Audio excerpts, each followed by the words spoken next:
हत्या की है उस पर कठोर से कठोर कार्रवाई हो और फास्ट ट्रैक कोर्ट में मुकदमा चले, और जितने भी ऐसे अधिकारी हैं जिन्होंने अपने कर्तव्य के प्रति अपने कर्तव्य जिम्मेदारी निर्वहन नहीं किया, उन पर सख्त कार्रवाई हो, जिससे कि और थानों में गरीबों की के साथ जुल्म हो रहा है, वो जुल्म करने वाले लोगों पे कार्रवाई होना आसान हो जाए, सभी अधिकारियों को इसकी संदेश जाए। साथ साथ परिवार की हालत बड़ी कमजोर है, तो हमने परिवार के लिए 50 लाख रुपए की आर्थिक मदद की मांग की है, क्योंकि उनका जो यही कमाने वाला बच्चा था, इस बिटिया के भी 2 बच्चे हैं और उनके माँ बाप भी वृद्ध हो चुके हैं, इनके लिए भी हमने मांग की है, और एक सरकारी नौकरी की हमने मांग की है, परिवार की सुरक्षा की, और साथ साथ उसमें जो संलिप्त और लोग हैं जिनका पुलिस द्वारा भी बताया गया कि और भी लोग उसमें शामिल है, उनको भी जो है जल्दी जानकारी करके और उनको भी सख्त से सख्त सजा जो है मिले, उनको गिरफ्तार किया जाए और संरक्षण करने वाले अधिकारियों पे, लापरवाह अधिकारियों पे कार्रवाई हो, ऐसी हमने मांग की है। इसके अलावा भी बहुत सारी घटनाएं, जैसे एक मामला संज्ञान में आया है जो नशा मुक्ति केंद्र का है कि उसमें दूसरी हत्या हुई, पीट के हत्या की गई है, उसमें भी, और कई ऐसे मामले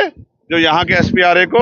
और यहाँ के SSP को और यहाँ के जिले के अधिकारियों को हमने बताए हैं। तमाम तरह से ऐसा लगता है कि उत्तर प्रदेश सरकार में गुंडों को खुली छूट मिल गई है कि वो कमजोर वर्ग के लोगों का जितना चाहे दमन करें और उन पर कोई कार्रवाई नहीं होगी। हम ये उम्मीद करते हैं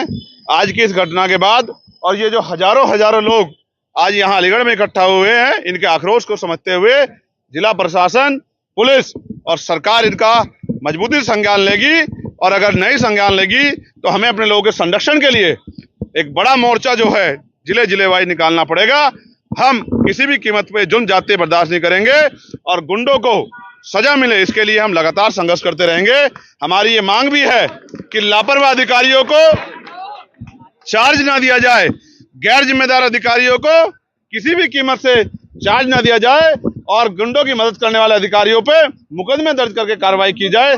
तब जाके मैं लोकसभा में भी और लोकसभा के बाहर भी आपको आश्वस्त करता हूं कि उत्तर प्रदेश के और देश के दलित, पिछड़े, मुसलमान, आदिवासी, तमाम महिलाओं, किसानों, मजदूरों के मुद्दों को बड़ी मुखरता से हम पार्लियामेंट के अंदर भी और पार्लियामेंट के बाहर सड़क पे भी मजबूती से उठाएंगे, और गुंडागर्दी करने वाले लोगों को किसी भी तरह के संरक्षण के बावजूद भी उनकी सही जगह भेजने के लिए पुरजोर ताकत से आंदोलन करेंगे, संघर्ष करेंगे। भले ही हम लोकसभा के सदस्य बन गए हों, लेकिन हम सड़क की संघर्ष का रास्ता नहीं छोड़ेंगे, क्योंकि जब सत्ता तानाशाह हो जाएगी या सत्ता अहंकारी हो जाएगी तो सड़क का रास्ता ही गरीबों के न्याय के दरवाजे खोलेगी, ऐसा मेरा मानना है। देखिए, पीड़ित परिवार, देखिए एक प्रोसीजर है और हमने प्रशासन से बात की है, वो कुर्सी पे हैं, ऑन चेयर होने के कारण उन्हीं को काम करना है। हम उनको पर्याप्त समय दे रहे हैं और हमने अपने लोगों को भी कह दिया है कि अगर इसके बावजूद भी लीपापोती हुई या हमारी बात को नहीं माना गया तो फिर हम किसी भी कीमत पर पीछे नहीं हटेंगे। इस बार जो आंदोलन होगा वो अनिश्चितकालीन होगा और सबकी जानकारी में होगा, और वो आंदोलन पार्क में नहीं होगा, वो जिला मुख्यालय पे होगा, और DM साहब भी हमारे बराबर में वहीं बैठेंगे धूम में जहां हमारा पीड़ित परिवार बैठेगा। अगर हमारे पीड़ित परिवार के आंसू निकलेंगे तो यहाँ के अधिकारियों का पसीना भी वहीं छूटेगा, इस बात का भी हम आश्वासन देते हैं। मैं स्पष्ट करता हूं कि वो अनिश्चितकालीन आंदोलन हमारे नेतृत्व में ही होगा। अगर यहाँ का प्रशासन और यहाँ की पुलिस इसी तरह से लापरवाही करेगी तो ये आंदोलन बहुत जल्द होगा।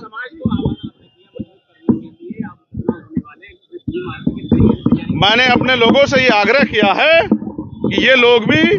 बहुत मजबूत हैं, पहरेदार हैं और महापुरुषों के मिशन को आगे बढ़ाना चाहते हैं। आज इन्होंने अपनी शक्ति बल से ये भी स्पष्ट कर दिया है कि अब ये किसी से झुकने वाले नहीं हैं और डरने वाले नहीं हैं। तो मैं मानता हूं कि आने वाले जो उपचुनाव है,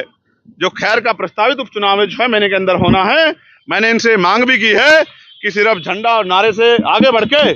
अब ये उस विधानसभा की बूथ कमेटी, सेक्टर कमेटी, विधानसभा कमेटी तैयार कर लें और एक वोट भाईचारा बना के आजाद समाज पार्टी के समर्थन में लेकर आए। और जो आवाज जिस तरह इन्होंने दिल्ली में अपनी आवाज पहुंचाई है, तो अगले 6 महीने के अंदर उत्तर प्रदेश की असेंबली में भी इनकी एक मजबूत आवाज जानी चाहिए, जो यहाँ के कमजोर और हक वंचित समाज के लोगों से,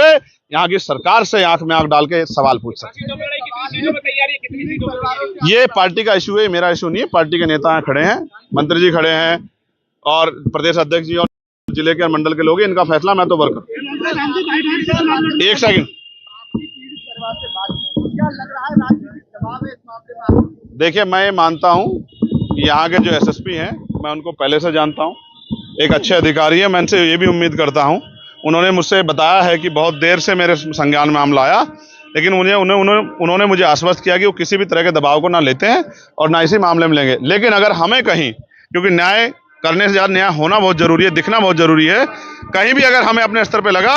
तो फिर हम इस संघर्ष को आगे बढ़ाएंगे। बधाई हो उनको।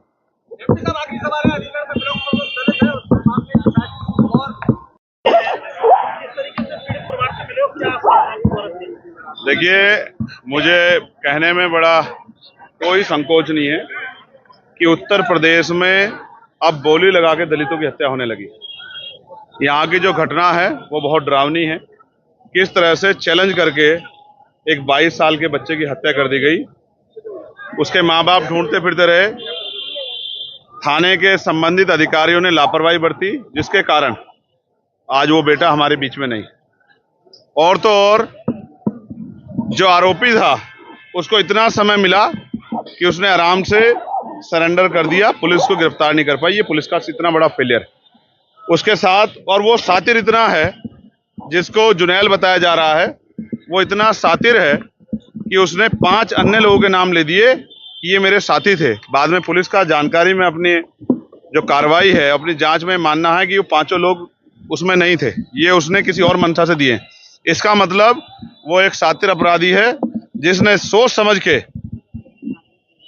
ये हत्या की है। उस पर कठोर से कठोर कार्रवाई हो और फास्ट ट्रैक कोर्ट में मुकदमा चले, और जितने भी ऐसे अधिकारी हैं जिन्होंने अपने कर्तव्य के प्रति जिम्मेदारी निर्वहन नहीं किया, उन पर सख्त कार्रवाई हो, जिससे कि और थानों में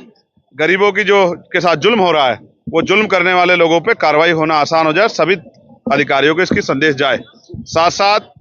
परिवार की हालत बड़ी कमजोर है, तो हमने परिवार के लिए 50 लाख रुपए की आर्थिक मदद की मांग की है, क्योंकि उनका जो यही कमाने वाला बच्चा था, इस बिटिया के भी 2 बच्चे हैं और उनके माँ बाप भी वृद्ध हो चुके हैं, इनके लिए भी हमने मांग की है, और एक सरकारी नौकरी की हमने मांग की है, परिवार की सुरक्षा की, और साथ साथ उसमें जो संलिप्त और लोग हैं, जिनका पुलिस द्वारा भी बताया गया कि और भी लोग उसमें शामिल है, उनको भी जो है जल्दी जानकारी करके और उनको भी सख्त से सख्त सजा जो है मिले, उनको गिरफ्तार किया जाए और संरक्षण करने वाले अधिकारियों पे, लापरवाह अधिकारियों पे कार्रवाई हो, ऐसी हमने मांग की है। इसके अलावा भी बहुत सारी घटनाएं, जैसे एक मामला संज्ञान में आया है जो नशा मुक्ति केंद्र का है कि उसमें दूसरी हत्या हुई, पीट के हत्या की गई है, उसमें भी, और कई ऐसे मामले जो यहाँ के SPRA को और यहाँ के SSP को और यहाँ के जिले के अधिकारियों को हमने बताए हैं। तमाम तरह से ऐसा लगता है कि उत्तर प्रदेश सरकार में गुंडों को खुली छूट मिल गई है कि वो कमजोर वर्ग के लोगों का जितना चाहे दमन करें और उन पर कोई कार्रवाई नहीं होगी। हम ये उम्मीद करते हैं आज की इस घटना के बाद, और ये जो